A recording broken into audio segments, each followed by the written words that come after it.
Hi, but this is Motorcar Intelligent Autoworks. Kila siku naambia watu smart, kabla ya kununua gari lazima afanye pre-purchase inspection. Leo tunafanya inspection ya Sienta ambayo ni chassis kabisa.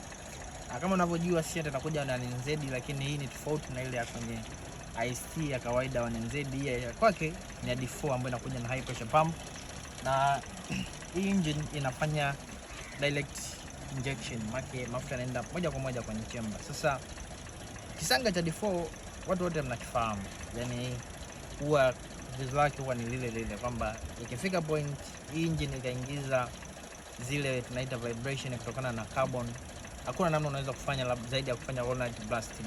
Sasa leo tumekuja kufanya inspection ya Sienta ambayo ni chassis kabisa, lakini sisi kama Motorcar tumeipiga chini kwa sababu hii engine tayari imeshaingiza hizo carbon, na hizo carbon kwa hiyo imeingiza misi ya muda wote, na kama ni ugonjwa wa kudumu. Kama hapa Bongo tungesema sasa hii Sienta sasa hivi ishapata ngoma ushela.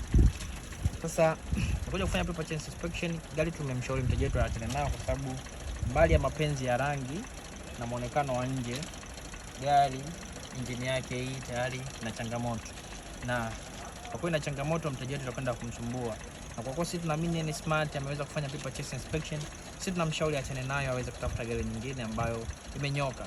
Sasa kama unataka kununua gari hata kama ni chassis, kama yani sijui nikwambieje, labda kama wewe ni nabii unashauriana na Mamposa anataka kununua gari, anakuambia kanunue gari fulani, yani labda wewe unaweza kufanya hivyo, lakini kama kwa macho tu ya nyama, tafuta technician aweze kushauri gari gani aweze kuchukua.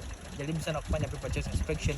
Kwenye kila risk kuna risk mitigation techniques ambazo unaweza kuapply, na kwenye ununuaji wa magari mimi nakuletea risk mitigation technique rahisi kabisa. Kwa gharama ya shilingi 100,000 tu unakaguliwa gari kwa weledi mkubwa na kushauriwa nunua au achana nayo, kwa sababu kuna gari pia ni used zina pass inspection, kwa sababu tunaona kutokana na gharama ya gari na condition yake na shida ilionayo inaweza kurekebishika au hairekebishiki. Kwa mfano hii Sienta kurekebishika hapa inabidi ufanye all night blasting. Hamna mtu anafanya Bongo. Tuko kwenye process ya kufanya all night blasting. Kwa hiyo ukinunua hii gari hapo utangaika. Solution rahisi ni nini? Achana na hii gari, tafuta gari nyingine, kwa sababu ukilipa mara moja gari ya kwanza isipopasi unapata nafasi ya kukaguliwa gari ya pili. Sasa njoo nikuoneshe vitu vingine ambavyo vilipelekea hii chuma ndio tufikia kwenye conclusion, kwa sababu hii engine ukiangalia hapa haina electrical fault yoyote, lakini ina vibration ambayo inatokana na carbon. Kwa kuwa ni D4 engine na engine tayari ina sound, ina mlio unaotoka kwenye shaft ya chini, sisi tumepiga chini. Hii gari ni chassis, hata ukiangalia huko juu, muonesha huko juu kuna maandishi ya kwamba hii gari ni chassis, ni mpya kabisa.